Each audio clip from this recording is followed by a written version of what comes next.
जो ज्ञानी पुरुष होते हैं, संत महात्मा होते हैं, वो किसी के अवगुण में भी वो गुण खोजते हैं। और जो मूर्ख लोग होते हैं वो किसी के गुण में भी उनको अवगुण नजर आता है, क्योंकि संसार में गुण भी है और अवगुण भी है। तो जो मूर्ख होता है उसको किसी के गुण में अवगुण ही नजर आता है। किसी मूर्ख को किसी गुलाब के पौधे के पास लेके जाओ और बोलो भैया इस गुलाब के पौधे में तुमको क्या दिखाई दे रहा है, तो वाकई नजर उसी कांटे पर जाती है। ओहो भगवान इसको क्यों बना दिया इतना बुरा,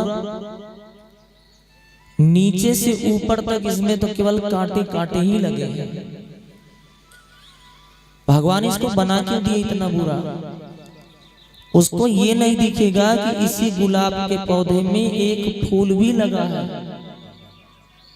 पर वो मूर्ख है ना, तो उसको कांटे ही नजर आएंगे। और यदि उसी गुलाब के पौधे के पास किसी ज्ञानी को लेके जाओ, महात्मा को लेके जाओ, महाराज जी आप बताओ इसमें आपको क्या दिखाई दे रहा है, तो कहता वाह भाई वाह, भगवान इसको कितना सुंदर बनाया है, क्या रचना है परमात्मा की।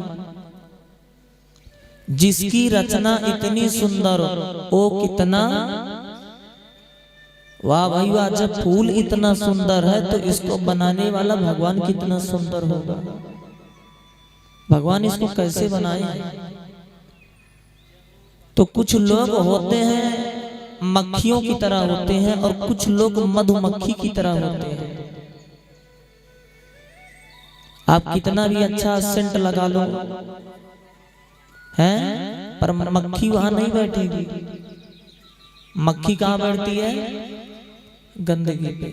कितना भी अच्छा स्वच्छ बना लो, सेंट खूब छिड़क दो, पर मक्खी वहां जाके नहीं बैठेगी। और कुछ लोग होते हैं मधुमक्खी की तरह, वो कीचड़ में भी बैठते हैं पर वहां से भी वो अच्छी बातें ले लेते हैं, बुरे से हमें क्या करना। मधुमक्खी कीचड़ में भी बैठती है पर वहां से भी वो रस रस ले लेती है, गंदगी छोड़ देती, गंदगी से क्या लेना देना। और यही परिस्थिति राजा परीक्षित के सामने भी आया था, जो कि कलयुग के गुण देखे, उसमें अवगुण एक भी, अवगुण तो उसमें भरे पड़े थे पर अवगुण पर नजर नहीं डाले। उसके गुण को देखे, 4 स्थान दिए थे रहने के लिए। एक महात्मा जी रोजाना जाते थे गंगा जी स्नान करने। रोज का नियम था सुबह 4 बजे स्नान करते। एक दिन महात्मा जी जैसे गंगा जी में डुबकी लगा के जैसे थोड़ी दूर आए होंगे कि एक नालायक खड़ा था। नालायक बोले तो जो लायक ना हो। वो देखा महाराज जी सुबह सुबह गंगा जी में डुबकी लगा ली। महाराज जी जैसे उस मूर्ख के सामने से जाने का प्रयास किए, मूर्ख जोर से थूक दिया। महात्मा जी कुछ नहीं बोले, वापस गए, फिर गंगा जी में डुबकी लगा ली। फिर जैसे आए मूर्ख, फिर देख रहा महात्मा जी फिर आ रहे, जोर से फिर थूक दिया।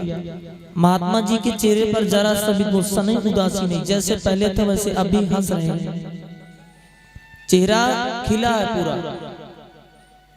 तीसरी बार महात्मा जी गए, फिर डुबकी लगा लिए, जैसे आए फिर थूक दिया, फिर चले गए, फिर डुबकी 5 बार 10 बार, लगभग ऐसे ही 15 बार वो थूकता रहा और महात्मा जी डुबकी लगाते रहे। वो थूकता रहा, महात्मा जी डुबकी लगाते रहे और चेहरे पर जरा सा भी क्रोध नहीं, गुस्सा नहीं, हंस रहे थे। लास्ट में परेशान होकर के वो मूर्ख महात्मा जी के चरण पकड़ लिया, बोला गुरु जी मुझे माफ कर देना, गुरु जी हमसे बहुत बड़ा पाप हो गया। बोले क्या हुआ बेटा, कोई बात नहीं। बोले अरे गुरु जी आपका स्वभाव तो ऐसा है कि मैं आपको इतना कष्ट दे रहा हूँ पर आपके इतने उच्च विचार, आपके चेहरे पर जरा सा भी क्रोध नहीं है, आपके चेहरे पर जरा सा गुस्सा नहीं, उदासी नहीं। महात्मा जी बोले बेटा तू कुछ भी किया हो पर तू आज मेरे ऊपर बहुत बड़ा उपकार किया है। देखना अवगुण में कैसे गुण खोज रहे महात्मा जी। कह रहे हैं बेटा तू आज कुछ भी किया हो पर तू आज मेरे ऊपर बहुत बड़ा एहसान किया है। बोले नहीं नहीं गुरुजी हम तो आपको कष्ट दिया, गुरुजी आप डुबकी लगा के आते, मैं बार बार आपको कष्ट दिया, बार बार आपको कष्ट दिया। अरे हमने आपके ऊपर कौन सा एहसान किया? तो गुरुजी बोले देख बेटा, रोजाना मैं सुबह सुबह आता था गंगा जी में, एक बार डुबकी लगा के चला जाता था, पर हे बेटा आज तू धन्य है,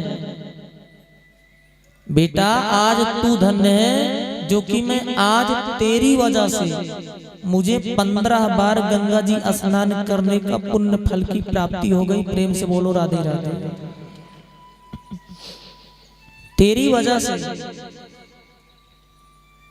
तो कहने का भाव ये जो संत महात्मा ज्ञानी होते हैं वो किसी के अवगुण में भी वो गुण खोजते हैं।